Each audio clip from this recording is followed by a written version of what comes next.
Hi friends, welcome back to another episode of Generation Tech. My name is Alan.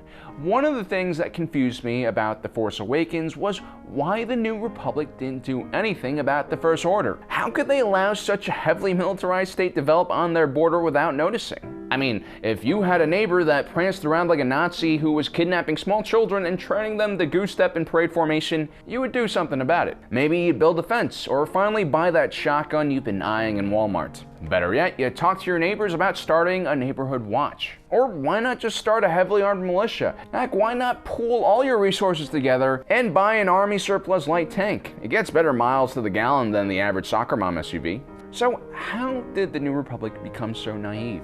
How was the First Order able to hide themselves so well? Well, the first thing we need to look at is the formation of the First Order. When Palpatine died, he left behind the contingency plan, which we seem to talk about almost every episode now. Basically, Palpatine believed that if the Empire failed to protect him, it didn't really deserve to live on. Gallius Rax, Palpatine's protege, carried out the plan, which was secret to even the remaining Imperial High Command. The plan generally involved creating chaos across the galaxy, luring Imperial forces into traps, and destroying several Imperial worlds. After the majority of the Empire was purged, the second part of the contingency plan would be carried out by Gallius Rax, who would lead a selected group of Imperial officers to the unknown region and start a second empire. This took place after the Battle of Jakku, which was designed to be the final battle of the Galactic Civil War. Once the Empire and New Republic were lured onto the planet, Gallius Rax would pour Sith artifacts into the core of Jakku, which I'm guessing has the same effect as pouring weak old Chinese food down into your stomach. Luckily, Grand Admiral Rey Sloane was able to prevent the destruction of the planet, but she did lead the Imperial remnant to the unknown region. Most of the political leaders of the Republic saw Jakku as a costly but final defeat to the Empire. They were happy to put the events of the Galactic Civil War behind them and begin rebuilding. Chancellor Mon Mothma was always the restrained voice of reason behind the Republic. She was one of the few senators who had been alive during the transition of the Republic to the New Order. She feared that the New Republic's potent military was growing too quickly and that her own executive powers had also become too powerful. She didn't want a repeat of the Empire. But before she can transition the government and the military to a peacetime size, she had to end the war. And with the Empire in complete disarray and the High Command completely gone, she approached Grand Vizier Mas Amedda, who technically was in charge of the Empire. The truth was the man was just a puppet for Palpatine and later on Gallius Rax. He controlled a sizable garrison on Coruscant, but that was hardly enough to even keep the Imperial District under control. The real power of the Empire lay in the hands of the individual Moffs, admirals, and commanders who were still in control of naval assets. Mon Mothma probably knew all of this, but went ahead anyway and signed the Galactic Concordance Treaty with Mas Amedda. Amongst the Republic demands were that the Empire disarm, disband their Stormtrooper Corps and academies. It was a tough and unconditional surrender on paper, but in reality, much of the Imperial remnant refused to recognize this treaty. Yet Mon Mothma and the Republic government touted the treaty as a great success, similar to how Neville Chamberlain viewed his own treaty with Hitler in Munich in 1938.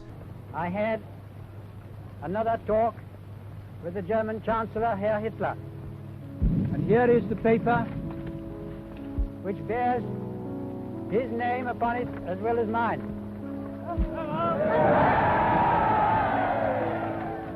As symbolic of the desire of our two peoples never to go to war with one another again. Also in the treaty were sanctions that prevented companies from arming Imperial remnant groups. The Republic returned to using bureaucracy and paperwork to strangle its enemies. But with every rule created by the Republic, there were potential loopholes to exploit. Companies like Sinar Fleet Systems created shell companies like Sinar Jamis Fleet Systems to use as a front to build newly shielded TIE fighters for the First Order. Other companies followed suit, and within a short time, the First Order had plenty of manufacturers to contact. They were even able to design and build a new class of Star Destroyer, as well as add automated maintenance systems to the Imperial class Star Destroyer, which drastically cut down the crew size. Despite these very blatant breaches of the Galactic Concordance Treaty, the Republic continued to ignore the First Order threat. Despite the intelligence reports emerging, most members of the Senate Intelligence Committee dismissed the First Order threat as propaganda used by the organization to bolster its supposed weak power. Maybe these politicians forgot about the Galactic Civil War. Perhaps it was just more convenient for them to not think about the threat the First Order posed. And it made sense because these senators were democratically elected and their constituents all had war fatigue. Just like post-World War II Europe, no one wanted any kind of militarization. Mentioning that would be political suicide. But a few Republic members, many of them former Rebellion members, didn't believe they had seen the last of the Empire, and began their own organization called the Resistance. Princess Leia was one of the leaders of the organization. She had grown tired of bipartisan bickering between the two major parties in the Republic Senate. She also suspected that several opposition senators were actually actively aiding the First Order, which turned out to be true. On top of that, the First Order had a large physical border between itself and the Republic. The unknown region was a hectic place full of anomalies, black holes, and other space hazards. It was only partially mapped and extremely hard to navigate through safely. On top of that, the First Order worlds were relatively homogeneous and strictly controlled by the military, which made it relatively hard to infiltrate foreign actors onto their planets. The First Order was a ruthlessly efficient version of the Empire. It was lean and disciplined, and its soldiers were trained from birth and monitored 24/7. This meant they were able to disguise their movements as an organization with great skill. Whenever they interacted with the wider galaxy, they used organizations like the Amaxian Warriors or the Criminal Underground. Their tracks were so well covered that when Poe Dameron was first brought aboard a Resurgent-class Star Destroyer, he was shocked by what he saw.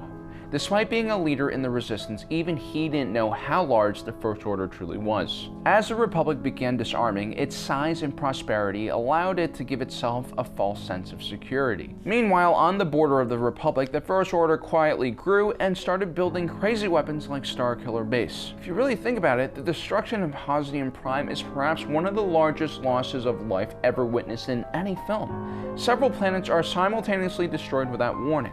The majority of the Republic military and political leadership is killed.